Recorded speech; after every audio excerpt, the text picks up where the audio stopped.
श्रोते हो नमस्कार. आजच्या वृत्तविशेष कार्यक्रमात आपलं मनःपूर्वक स्वागत. श्रोते हो, उद्या 25 जानेवारी हा दिवस राष्ट्रीय मतदार दिवस किंवा राष्ट्रीय मतदाता दिवस म्हणून दरवर्षी देशभर पाळला जातो. यंदाच्या मतदार दिवसाची संकल्पना काय आहे, या मतदार दिवसाचं महत्त्व आणि मतदारांची कर्तव्य, हक्क आणि जबाबदाऱ्या काय, याविषयी आजच्या वृत्तविशेष कार्यक्रमातून आपण जाणून घेणार आहोत. श्रोते हो, आपल्या राज्यघटनेनुसार लोकशाही मार्गाने निवडणुका घेऊन सरकार स्थापन करण्यामध्ये मतदाराची भूमिका अत्यंत महत्त्वाची आहे. वयाची 18 वर्ष पूर्ण झाली की व्यक्ती सज्ञान झाली असं मानलं जातं आणि अशा सज्ञान व्यक्तीला सर्वात मोठा असा मतदान करण्याचा अधिकार प्राप्त होतो. मतदार यादीत नाव नोंदणी केलेली व्यक्ती लोकशाही पद्धतीतल्या निवडणूक प्रक्रियेमध्ये सहभागी होऊ शकते आणि देश चालवण्यासाठी कोणता नेता निवडायचा ते ठरवू शकते. म्हणूनच मतदाराला मतदार राजा असं म्हटलं जातं. श्रोते हो, मतदार दिवसाची संकल्पना काय, तसंच राज्यात नुकत्याच झालेल्या निवडणुकांमध्ये राबवलेल्या नवनव्या कल्पना आणि मतदानाची वाढलेली टक्केवारी याबद्दल जाणून घेऊया राज्याचे अतिरिक्त मुख्य निवडणूक अधिकारी डॉक्टर किरण कुलकर्णी यांच्याकडून. 25 जानेवारीला आपण 15वा राष्ट्रीय मतदार दिन साजरा करतोय. भारत निवडणूक आयोगाने गेल्या 15 वर्षापासून हा एक उपक्रम सुरू केला आहे की सर्व नागरिकांना लोकशाहीवर निष्ठा व्यक्त करण्याची एक संधी म्हणून शपथग्रहण कार्यक्रम हा दर 25 जानेवारीला घेतला जातो. यावेळच्या राष्ट्रीय मतदार दिवसाची थीम आहे nothing like voting, I vote for sure. म्हणजे मी नक्की मतदान करणार, मतदानासारखी दुसरी गोष्ट नाही, ही थीम आहे. याप्रमाणे उद्या सुट्टी असल्यामुळे 24 जानेवारीला म्हणजे आदल्या दिवशीच ओथ टेकिंगचा कार्यक्रम हा सगळ्या राज्यभर घेण्यात आला, साजरा करण्यात आला. त्याच्यामध्ये राज्य पातळीवरचा कार्यक्रम, विविध विभागांचे कार्यक्रम, जिल्हा पातळीवरचे जिल्हाधिकाऱ्यांनी घेतलेले कार्यक्रम, असा संपूर्ण राज्यभर प्रतिज्ञा घेण्याचा कार्यक्रम पार पडलेला आहे. आणि 25 जानेवारीचा जो मुख्य राज्यस्तरावरचा कार्यक्रम आहे तो आपण पुणे येथे साजरा करत आहोत.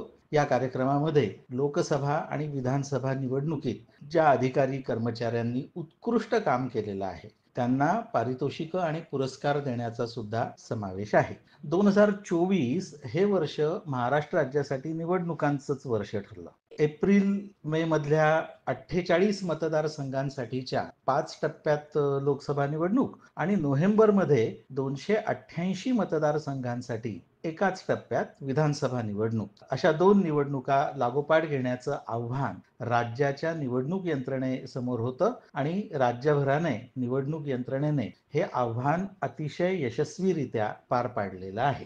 या दोन्ही निवडणुकांमध्ये निवडणूक व्यवस्थापन करताना आपल्या राज्याने अनेक नवकल्पना राबवल्या. विधानसभा निवडणुकीसाठी उच्चांकी संख्येनं म्हणजे 9.70 कोटी मतदारांची मतदार यादीमध्ये नोंद करण्यात आली आणि मतदानाचा टक्का सुद्धा 66.01 पर्यंत वाढला. तृतीयपंथी, दिव्यांग, आदिवासी मतदार यासारख्या घटकांचा मोठ्या प्रमाणात सहभाग हे यावेळच्या वाढीव मतदानाचं वैशिष्ट्य ठरलं.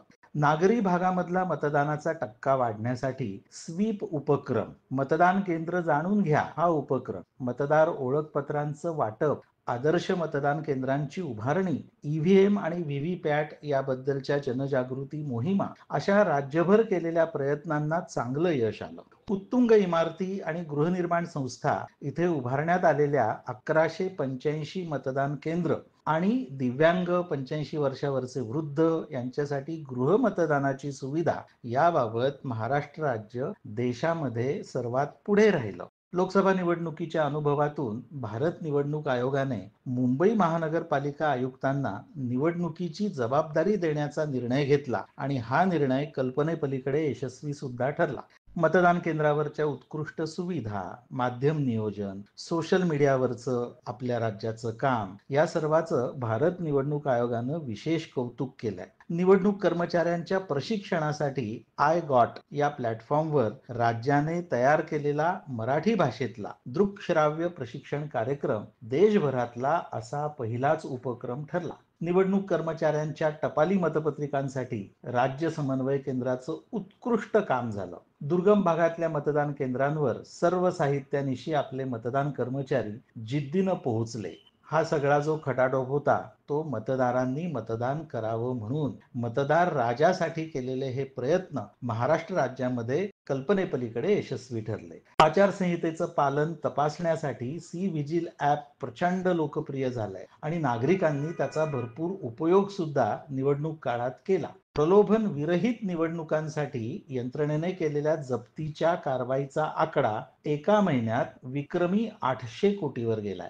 आपल्या राज्यघटनेने आखून दिलेल्या लोकशाहीच्या चौकटीत निवडणुकांचा हा महत्वाचा टप्पा राज्याच्या निवडणूक यंत्रणेने यशस्वीपणे पूर्ण केला आणि यामध्ये मतदान केंद्रावरच्या शिपायापासून सगळेच विभाग, यंत्रणा, नागरिक, मतदार या सर्वांनी मोठा वाटा उचलला. ही आपल्या राज्यासाठी अभिमानाची गोष्ट आहे. निवडणूक व्यवस्थापनाचा आदर्श वस्तुपाठ आपल्या महाराष्ट्र राज्याने घालून दिला. मतदार दिवस का साजरा करायचा? तर लोकशाहीप्रती आपलं असलेलं कर्तव्याची उजळणी व्हावी म्हणून मतदार दिवस साजरा करायचा, मतदान करण्याची प्रतिज्ञा करायची आणि राज्यघटनेने हा जो एक अधिकार दिलेला आहे, ही जी एक संधी दिलेली आहे, त्याचा वापर करून आपले शासक कोण असावेत हे ठरवण्याचा जो हा अधिकार आहे त्याचा पुरेपूर वापर प्रत्येकाने करावा. प्रत्येक सज्ञान 18 वर्षावरचा भारतीय नागरिक याने मतदान करावं याच्या जनजागृतीचा एक भाग म्हणून हा राष्ट्रीय मतदार दिवस साजरा केला जातो. आपल्या सर्वांना माझ्याकडून राष्ट्रीय मतदार दिवसाच्या शुभेच्छा. श्रोतेहो, मतदानाची प्रक्रिया जलद, सुलभ आणि पारदर्शक व्हावी याकरता EVM यंत्र म्हणजे इलेक्ट्रॉनिक मतदान यंत्र आणि व्हीव्हीपॅट म्हणजे मतदान पडताळणी यंत्र वापरली जातात. मतदारांसाठी केलेल्या सोयी तसंच EVM आणि व्हीव्हीपॅटबद्दल अधिक माहिती जाणून घेऊ राज्याचे मुख्य निवडणूक अधिकारी S. चोकलिंगम यांच्याकडून. इलेक्शन कमिशननी 2 नवीन प्रक्रिया सुरू केलेल्या आहेत. तो आपल्या हाऊसिंग सोसायटीज आहेत तिथे त्यांचे पर्सेंटेज वाढवण्यासाठी त्या हाऊसिंग सोसायटीच्या एरियामध्येच आपण विशेष मतदान केंद्र उघडण्यासाठी एक नवीन कार्यक्रम भारत निवडणूक आयोगाने घेतलेला आहे. मला सांगायला आनंद होतोय की पूर्ण देशामध्ये महाराष्ट्रामध्ये 150 मतदान केंद्र आपण उभे केलेले आहेत. फक्त हाय राईज बिल्डिंग आणि हाऊसिंग सोसायटीमध्ये उभे राहणार आहे, जेणेकरून तिथे राहत असले व्यक्ती मतदार बाहेर लांब जाण्याची गरज नाही, जेवढ्याच्या जेवढं त्यांनी मतदान करू शकतात असा आपण प्रयत्न करत आहोत. आपण सांगितल्याप्रमाणे 85 पेक्षा जास्त वय झालेले नागरिक मतदार आणि तसेच दिव्यांग, त्यांचं दिव्यांगत्व अपंगत्व 40% पेक्षा जास्त आहे, त्यांच्यासाठी हे व्यवस्था आपण केलेल्या आहेत. त्यासाठी त्यांनी कुठे काही जाण्याची गरज नाही. आमचं बूथ लेवल ऑफिसर प्रत्येक घरी पोहोचणार. आमच्या मतदार यादीमध्ये 85 पेक्षा जास्त वय असलेल्या लोकांच्या नाव आहेत, मार्कड आहेत, तसेच दिव्यांग असलेले लोकांचे मार्क आहेत. त्यांच्याकडे आम्ही एक फॉर्म देणार, त्यांनी भरून देऊ शकतात त्यांना आवश्यकता असेल तर. काही व्यक्तींना असं मतदारांना वाटत असेल तर नाही मी मतदान केंद्रामध्ये येऊनच मतदान करणार असं असेल तर त्यांचा हक्क आहे, परंतु त्यांना ह्या हक्क सुद्धा आहे मला गृह मतदान करायचं, त्यांच्या इच्छाप्रमाणे त्यांनी भरून देऊ शकतात.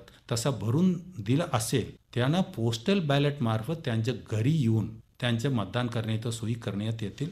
मी दोन्ही पद्धतीने आपल्याला माहिती सांगतो की टेक्निकली काही माहिती तसेच प्रॅक्टिकली कसा त्यांचं फंक्शन होत आहे ते मी दोन्ही आपल्याला सांगतो. पहिलं आहे की हे प्री प्रोग्राम्ड चिप त्यांच्यामध्ये बसवण्यात येतात आणि त्याला दुसरा कुठलेही कनेक्शन ब्लूटूथ असो, वायरलेस असो, वायफाय असो, कुठलेही कनेक्शन आपण करू शकत नाही. त्या प्रोग्राममध्ये बदल करणे शक्य नाही. कोणी बदल करण्यासाठी ते मशीन उघडले तर ते सिस्टम बंद होतात, फॅक्टरी सेटिंगला जातात, त्यांच्यानंतर ते मशीन कोणीही आम्ही सुद्धा वापरू शकत नाही. काही ब्रेक झालं तर उघडलं तर ते लॉक होतात, म्हणजे त्यांच्यामध्ये हात लावणे बिलकुल शक्य नाही आहे. प्रॅक्टिकली सांगतो की हे वापरायला सुरुवात केल्यानंतर आपण सर्व पॉलिटिकल पार्टीना बोलून त्यांच्या समोर चेकिंग करतो आणि त्यांच्यानंतर रँडमायझेशन करतो. कुठले मशीन कुठे जाणार ते रँडमायझेशन करतो. मतदान टाकून ABCD असा मतदारांच्या नाव देऊन मतदान टाकून त्यांच्या समोर काउंटिंग करतो.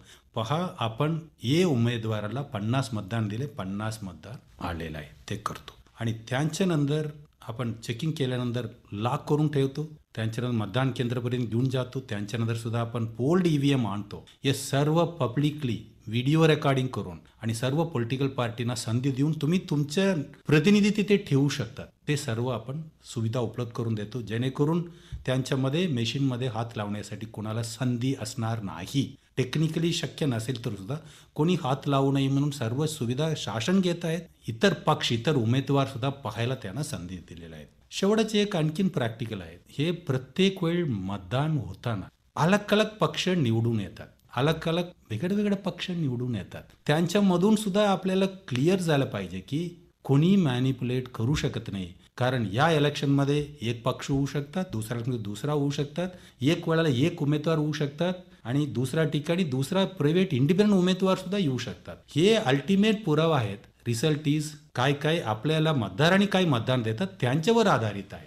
लोकांना मनामध्ये असा शंका असू शकतात की मी बटन प्रेस केले ते कंट्रोल युनिटमध्ये काय रेकॉर्ड झाले मला दिसत नाहीये. तसा शंका असू नये म्हणून हे voter verified paper added trail VVPAT म्हणतो ते कल्पना भारत निवडणूक आयोगाने आणलेलं आहे. आणि त्यांच्यामध्ये काय आहे की आपण आपल्या मतदान बजावल्यानंतर त्या कंपार्टमेंटमध्ये म्हणजे बाहेर कोणाला दिसणार नाही. हे VVPAT मशीन राहणार. आपण प्रेस केल्यानंतर आपण कुठल्या उमेदवारांना मतदान दिले त्यांचे चिन्ह एक छोटा पेपर मार्फत दिसणार. 2 सेकंड ते थांबणार. तसंच आपण पाहू शकता. त्यांच्यानंतर ते कट होऊन खाली पडेल, जेणेकरून आपल्याला नक्की कळणार मी प्रेस केलेल्या व्यक्तीलाच मिळाले का नाही. श्रोते हो, चुकीची माहिती आणि सायबर सुरक्षा धोका यावर मात करण्यासाठी निवडणूक प्रक्रिया धोरणात सकारात्मक बदल करण्याचं आवाहन देशाचे मुख्य निवडणूक आयुक्त राजीव कुमार यांनीही जगातल्या विविध निवडणूक व्यवस्थापन संस्थांना केलं आहे. याविषयी भारत निवडणूक आयोगाने नवी दिल्लीत कालपासून एक परिषद आयोजित केली आहे. आगामी काळातल्या निवडणूक प्रक्रियेत AI म्हणजे कृत्रिम बुद्धिमत्तेवर आधारित कार्यप्रणाली, ऑनलाईन आणि दूरस्थ पद्धतीने मतदान या गोष्टी आता येणार असल्याचे संकेत या परिषदेतून मिळत आहेत. श्रोते हो, न्याय, स्वातंत्र्य, समता आणि बंधुता हे आपल्या लोकशाहीचे आधारस्तंभ अबाधित राहण्याकरता राज्यघटना अस्तित्वात आली आणि योग्य राजकीय सत्ता स्थापनेसाठी निवडणूक प्रक्रिया. या प्रक्रियेतल्या तंत्रज्ञानाचा, सुविधांचा लाभ आपण सर्वांनी करून मतदार नाव नोंदणी वेळेत करून घ्यायला हवी आणि संधी मिळाल्यावर आपला मतदानाचा हक्क प्रत्येक मतदार राजाने आपली जबाबदारी म्हणून बजावायलाच हवा आणि म्हणायला हवं, मतदानासारखं दुसरं काही नाही, मी नक्की मतदान करणार. श्रोते हो, आपला वृत्तविशेष हा कार्यक्रम आपण न्यूज ऑन AIR या ॲपवरही लाईव्ह ऐकू शकता. यासोबतच आमच्या मुंबई एअर न्यूज या YouTube वाहिनीवर कार्यक्रमाचं ध्वनिमुद्रण आपल्याला कधीही ऐकता येईल. याबरोबरच आजचा वृत्तविशेष हा कार्यक्रम संपला. हा कार्यक्रम आकाशवाणी मुंबईच्या प्रादेशिक वृत्त विभागानं सादर केला. संपादक आणि सादरकर्त्या भावना गोखले, निर्मिती सहाय्य गुरुनाथ तेरवणकर, लेखन आणि समन्वय राजेंद्र लेले आणि निवेदन रश्मी पाटकर.